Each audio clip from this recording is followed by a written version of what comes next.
Welcome to Farooq Digital Academy for Learning English. Hello, dear students.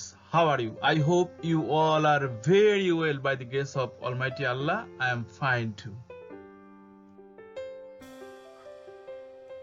This class is mainly for the students of JSC, SSC and HSC. Today, you are going to enjoy the magic rules of article. Are you mentally ready? Then let's start the class. প্রিয় শিক্ষার্থী বন্ধুরা, আজকের ক্লাসটি ভালোভাবে বুঝে শেখার জন্য নিচের বিষয়গুলো জানা থাকা দরকার। Basic grammar part 1, basic grammar part 4 এর এ। শিক্ষার্থী বন্ধুরা, এই পার্টগুলো তোমরা দেখে থাকলে অনেক ভালো, আর তুমি যদি দেখে না থাকো তাহলে অবশ্যই দেখে আসতে হবে। আমি আই বাটনে তোমাদের সুবিধার জন্য দিয়ে দিলাম, তোমরা দেখে তারপর আজকের ক্লাসে প্রবেশ করো, তাহলে আজকের ক্লাসটা তোমরা উপভোগ করতে পারবে। চ্যানেলটি খুঁজে পেতে গুগল অথবা ইউটিউব সার্চ বারে ফারুক ডিজিটাল একাডেমি লিখে সার্চ করুন। প্রিয় শিক্ষার্থী বন্ধুরা, আমরা আজকের মূল ক্লাসে চলে এসেছি। আজকের আলোচনার বিষয় রয়েছে magic rules of article part 3। শিক্ষার্থী বন্ধুরা, আমরা magic rules of article part 2 তে শিখেছিলাম রুল 1 থেকে 11 পর্যন্ত। আজকে আমরা শিখব রুল 12 থেকে রুল 21 পর্যন্ত। শিক্ষার্থী বন্ধুরা, আজকের আলোচনাতে যে নিয়মগুলো আমি তোমাদের জন্য সাজিয়েছি, নিয়মগুলো তোমাদের জন্য খুবই গুরুত্বপূর্ণ, কারণ এই নিয়মগুলোতে তোমাদের বোর্ড কোশ্চেন থেকে অনেক প্রশ্ন থাকে। তো শিক্ষার্থী বন্ধুরা, আশা করবো তোমরা প্রথম থেকে শেষ পর্যন্ত প্রত্যেকটা নিয়মের প্রত্যেকটা কথা তোমরা মনোযোগ সহকারে শুনবে, তাহলে অবশ্যই আর্টিকেল সম্পর্কে তোমাদের আর কোনো ডাউট থাকবে না। শিক্ষার্থী বন্ধুরা, তাহলে আর কথা নয়, চলো আমরা আলোচনায় চলে যাই।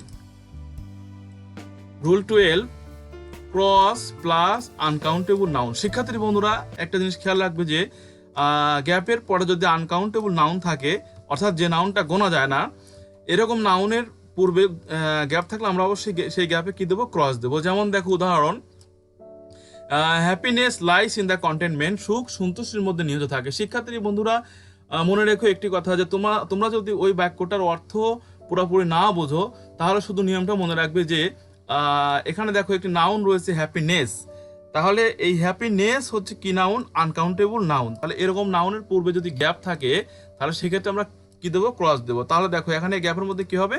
এই গ্যাপের মধ্যে কিন্তু ক্রস হয়ে যাবে, তাহলে কিন্তু উত্তরটা হয়ে যাবে। তাহলে চলো আমরা ক্রস দিয়ে দেই।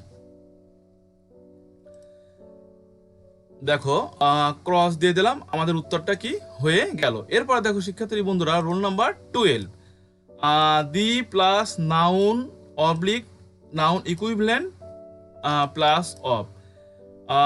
শিক্ষার্থী বন্ধুরা, একটু খেয়াল করে দেখো, এখানে নাউন বা নাউনের মতো কাজ করে এরকম কোন শব্দ যদি মাঝখানে থাকে এবং পরে যদি অফ থাকে এবং তার পূর্বে কি দিতে হবে? আমাদেরকে আর্টিকেল দি ব্যবহার করতে হবে। আর এটা সাধারণত কোন ক্ষেত্রে ঘটে? To specify anything before it we use the, অর্থাৎ নির্দিষ্ট করতে যে কোনো জিনিসের পূর্বে আমরা কি ব্যবহার করব? দি ব্যবহার করব। চলো আমরা একটি উদাহরণ দেখি।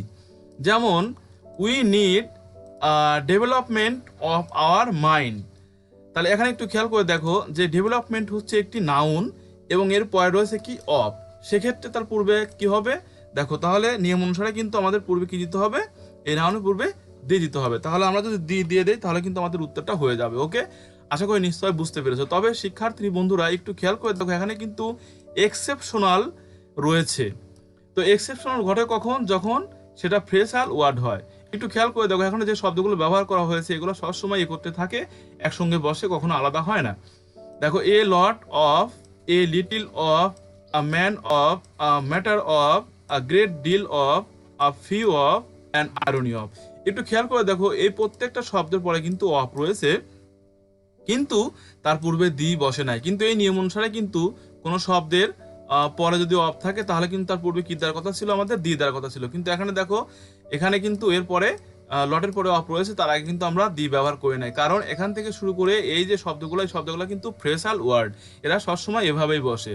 তাহলে এই ব্যতিক্রম শব্দগুলো তোমাদের মনে রাখতে হবে। আমি তোমাদের সুবিধার জন্য এই শব্দগুলো এখানে তুলে দিয়েছি, কারণ এগুলাই তোমাদের বইয়ের মধ্যে বেশি থাকে। তাহলে চলো আমরা পরবর্তী নিয়মটি দেখি। Rule number 14, the plus S S T E R R E O R শব্দের শেষে থাকলে তার পূর্বে কি বসে? দি বসে। শিক্ষার্থী বন্ধুরা, একটু খেয়াল করে দেখো, এখানে যে চিহ্নগুলো রেখেছি, এই চিহ্নগুলোতে কিন্তু এখানে অনেক নিয়ম ইনক্লুড করা আছে, আমি সংক্ষেপে তোমাদেরকে বোঝানোর চেষ্টা করেছি, অনেকগুলো নিয়ম আমি একত্রে ব্যবহার করেছি। তো তোমাদের জাস্ট এই চিহ্নগুলো মনে রাখতে হবে। তাহলে এই চিহ্নযুক্ত শব্দ থাকলে তারপর আমরা কি ব্যবহার করব, দি ব্যবহার করব। দেখো উদাহরণ দেখো, স্টুডেন্টস বহুবচন, এটা কিন্তু প্লুরাল নাম্বার যা বহুবচন শব্দ। তো এরকম বহুবচন শব্দের পূর্বে যদি গ্যাপ পাও তাহলে সেক্ষেত্রে কিন্তু অবশ্যই অবশ্যই তুমি কি দিয়ে দিবে, একটি দিয়ে দিবে, তাহলে উত্তর হয়ে যাবে। এরপরে দেখো বেস্ট, দেখো এখানে অ্যাডজেক্টিভের সুপারলেটিভ ডিগ্রি, আসলে অ্যাডজেক্টিভের সুপারলেটিভ ডিগ্রির শেষে সবসময় এসটি থাকে। তো এরকম ক্ষেত্রে যদি এ ধরনের শব্দের পূর্বে তোমরা গ্যাপ পাও তাহলে এখানে কি করবে, চোখ বুঝে দিয়ে দিবে, তাহলে উত্তর হয়ে যাবে। এক্ষেত্রে একটি কথা মাথায় রাখবে যে এটা অবশ্যই সুপারলেটিভ ডিগ্রির ক্ষেত্রে ঘটে।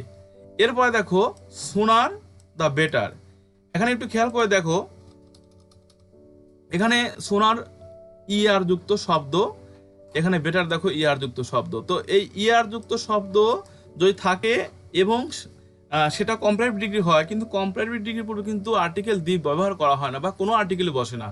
কিন্তু যদি সেই সুপারলেটিভ ডিগ্রির এই শব্দগুলো দ্বারা যদি যত তত অর্থ প্রকাশ করা হয় সেক্ষেত্রে কিন্তু তার পূর্বে কি হবে, দি হবে। তাহলে আমরা এখানে দিয়ে দিলাম, উত্তর হয়ে গেল।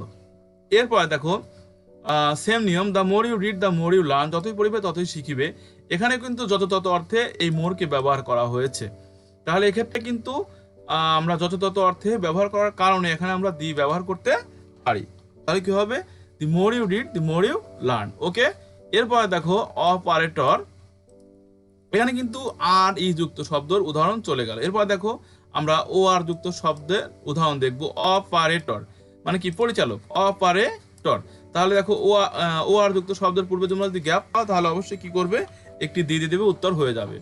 এরপর দেখো এক্সেপশনাল রয়েছে এর, water is must for life, পানি জীবনের জন্য অপরিহার্য। তো এখানে দেখো এটা কিন্তু এসটি যুক্ত শব্দ। আবার তোমরা যে এসটি যুক্ত শব্দ দেখলে তো তার পূর্বে আমরা কি দিতে বলছি, তোমাদের কি দিতে বলছি, দি। কিন্তু এখানে কিন্তু এসটি যুক্ত শব্দ থাকা সত্ত্বেও এটা কিন্তু সুপারলেটিভ ডিগ্রি নয়, এটা তোমাদের খেয়াল রাখতে হবে। তাহলে এটা কিন্তু একমাত্র ব্যতিক্রম যা তোমাদের বইতে পাওয়া গেছে, সেজন্য আমি কিন্তু উদাহরণটা তুলে দিয়েছি। তাহলে এসটি যুক্ত শব্দ যদি থাকে সেক্ষেত্রে সুপারলেটিভ ডিগ্রি না হলে আমরা এখানে কি ব্যবহার করব, এসটি এসটি এসটি থাকা সত্ত্বেও আমরা এখানে এ ব্যবহার করব। কি ব্যবহার করব, এ ব্যবহার করব। তাহলে water is a must for life. আশা করি নিশ্চয়ই নিয়মটি বুঝতে পেরেছো। এরপরে দেখো রুল নাম্বার 15, কি, রুট, প্রিকন্ডিশন এটসেট্রা থাকলে আমরা তার পূর্বে কি ব্যবহার করব, দি ব্যবহার করব, এতে কোনো সন্দেহ নাই। অর্থাৎ আমরা এই ধরনের শব্দ পেলে, এই যে কয়টা শব্দ আমি লিখেছি এরকম শব্দ পেলে তার পূর্বে গ্যাপ পেলে আমরা কি করব, দি ব্যবহার করব। তাহলে এখন দেখো কি মানে কি, চাবিকাঠি, এই কিটা কিন্তু এখানে দেওয়া আছে, দেখো ইট ইজ কি টু সাকসেস, এটা সফলতার চাবিকাঠি। তাহলে সেক্ষেত্রে কিন্তু যেহেতু আমরা কি পেয়েছি তাহলে এখানে কিন্তু তার পূর্বে কি দেবো, আমরা দি দিয়ে দেব। তাহলে দেখো আমি দিয়ে দিলাম, উত্তরটা হয়ে গেল। এরপর দেখো রুল নাম্বার 17, অ্যাডজেক্টিভের পূর্বে গ্যাপ থাকলে আমরা কি করব, ক্রস ব্যবহার করব। তার মানে কি, অ্যাডজেক্টিভের পূর্বে কখনোই আর্টিকেল বসে না যদি না এরপরে নাউন আসে। তাহলে যেহেতু নাউন নেই, শুধু অ্যাডজেক্টিভ যদি এরকম থাকে সেক্ষেত্রে কিন্তু আমরা তার পূর্বে ক্রস ব্যবহার করব। যেমন উদাহরণ দেখো, an and is very industrious. একটু খেয়াল করে দেখো, ইন্ডাস্ট্রিয়াস এটা কিন্তু ও ইউএস যুক্ত শব্দ এবং এটা অ্যাডজেক্টিভ। তাহলে এরকম অ্যাডজেক্টিভের পূর্বে আমরা কি করব, এখানে গ্যাপে কি দেবো, ক্রস দেব নিয়ম অনুসারে। দেখো এরপরে কিন্তু কোনো নাউন নেই, তাহলে আমরা এখানে কি ব্যবহার করব, ক্রস ব্যবহার করব। দেখো ক্রস দিয়ে দিলাম, উত্তরটা হয়ে গেল। এরপরে দেখো দ্বিতীয় উদাহরণ, হি ইজ অনেস্ট। একটু খেয়াল করে দেখো, অনেস্টটা কিন্তু এসটি যুক্ত শব্দ, এটি অ্যাডজেক্টিভ, অনেস্ট মানে সৎ। তাহলে এখানে কিন্তু আমরা কি দেব, ক্রস ব্যবহার করব। কারণ পিওর অ্যাডজেক্টিভের পূর্বে, অর্থাৎ যে অ্যাডজেক্টিভ পিওর অ্যাডজেক্টিভ এবং এর পরে কোনো নাউন থাকবে না, সেক্ষেত্রে কিন্তু তার পূর্বে আমরা ক্রস ব্যবহার করব। কথাটা কিন্তু তোমরা মাথায় রেখো। তাহলে আমরা এখানে কি দিয়ে দিলাম, এখানেও আমরা ক্রস ব্যবহার করলাম। এরপর দেখো rule number 17, the plus adjective as noun. অর্থাৎ অ্যাডজেক্টিভটা যখন অ্যাডজেক্টিভ থাকবে না কি হয়ে যাবে, নাউন হয়ে যাবে। সেক্ষেত্রে কিন্তু তার পূর্বে কি হয়, দি ব্যবহার করা হয়। দেখো উদাহরণ দেখো, আমরা একটু আগে দেখে আসলাম অ্যাডজেক্টিভের পূর্বে কি বসে, ক্রস বসে, কিন্তু এখানে দেখা যাচ্ছে যে অ্যাডজেক্টিভের পূর্বে কি বসে, না দি বসে। কেন? কারণ এটা অ্যাডজেক্টিভ থাকে না, নাউন হয়ে যায়। একটু উদাহরণ দেখো, পোর আর অলওয়েজ হ্যাপি, গরিবেরা সবসময় সুখী। তো এখানে পোর হচ্ছে একটা অ্যাডজেক্টিভ, ওকে, কিন্তু এখানে পোর মানে গরিব অর্থ প্রকাশ করতেছে না। এখানে পোর দ্বারা গরিব যারা সেসব সব ব্যক্তিদেরকে বোঝানো হচ্ছে, অর্থাৎ সকল গরিবদেরকে বোঝানো হচ্ছে। দেখো গরিবেরা, তাহলে এখানে কিন্তু গরিব মানুষদেরকে বোঝানো হচ্ছে। তাহলে সেক্ষেত্রে কিন্তু এটি কি হয়ে যায়, নাউন হয়ে যায়। ওকে, সেক্ষেত্রে আমরা এ ধরনের অ্যাডজেক্টিভ পূর্বে আমরা কি ব্যবহার করব, আমরা দি ব্যবহার করব, তাহলে আমাদের উত্তরটা হয়ে যাবে। তাহলে কি হচ্ছে, the poor are always happy, গরিবেরা সবসময় সুখী।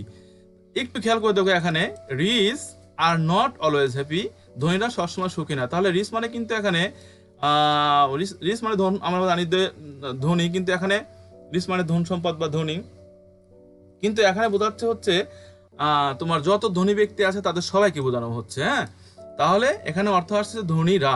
আর একটু খেয়াল করে দেখো, এখানে কিন্তু আর রয়েছে, আরটা কিন্তু একটি ভার্ব, আর ভার্বের পূর্বে আমরা জানি যে সাবজেক্ট হিসেবে যে কাজ করে সে কিন্তু সবসময় নাউনই হয়। তাহলে এই অ্যাডজেক্টিভ কিন্তু আর অ্যাডজেক্টিভ থাকে না, সেটা কি হয়ে যাচ্ছে, নাউন হয়ে যাচ্ছে।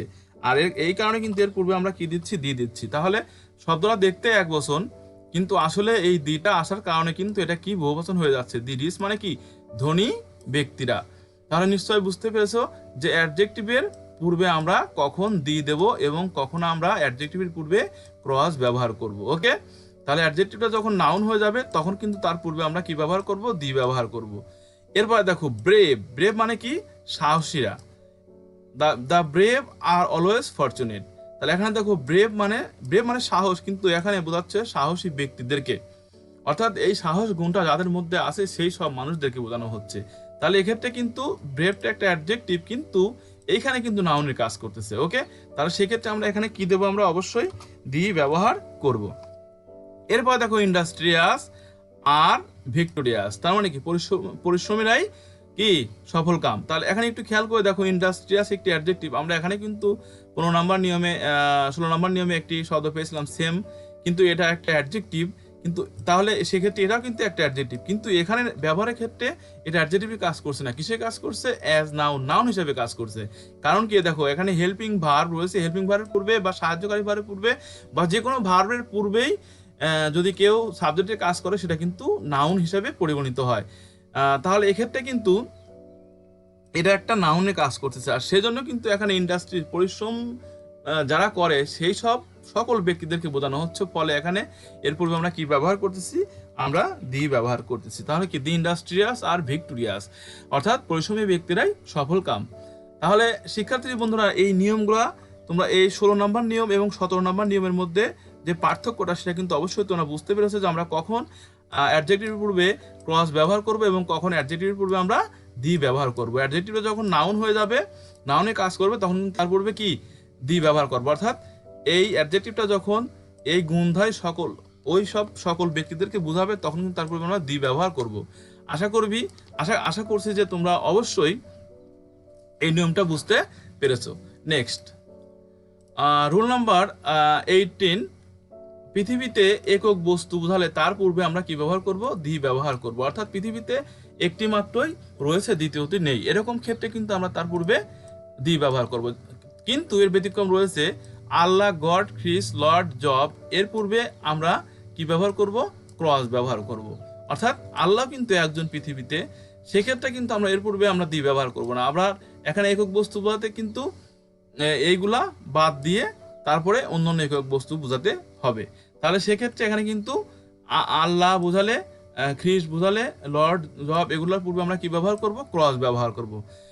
যেমন দেখো উদাহরণ নেওয়া যাচ্ছে, আমরা এখানে দেখো ওয়ার্ল্ড, বিশ্ব, তাহলে বিশ্ব কিন্তু পৃথিবীতে একটি, তাহলে আমরা এক্ষেত্রে কি দেবো, এখানে দি ব্যবহার করবো। এরপর দেখো মুন, চাঁদ কিন্তু পৃথিবীতে কয়টি, একটি, তাহলে দেখো এরকম ভাবে সূর্য কিন্তু একটি একক বস্তু, তাহলে আমরা পৃথিবীর ভিতরে যেগুলো একক বস্তু রয়েছে তার পূর্বে আমরা কিন্তু দি ব্যবহার করব। ওকে, দি ইউনিভার্স। এরপর দেখো দি স্কাই, এরপরে দি আর্থ।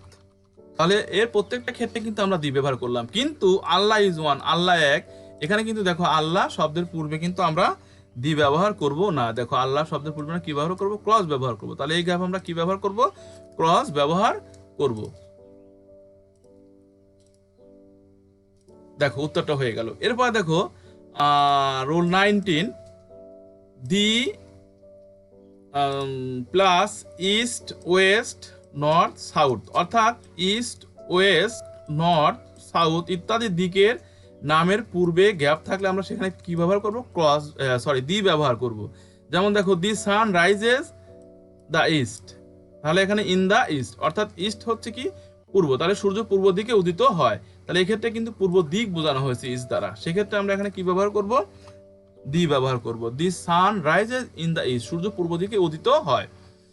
এরপরে দেখো rule number 20, in plus the plus morning evening afternoon ইত্যাদি দিনের একটা বিশেষ সময়।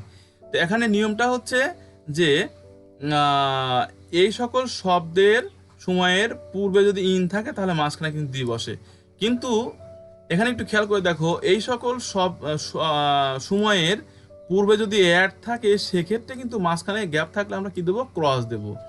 একটু খেয়াল করতে হবে, উদাহরণের মাধ্যমে আমরা আরেকটু ক্লিয়ার হয়ে নেই।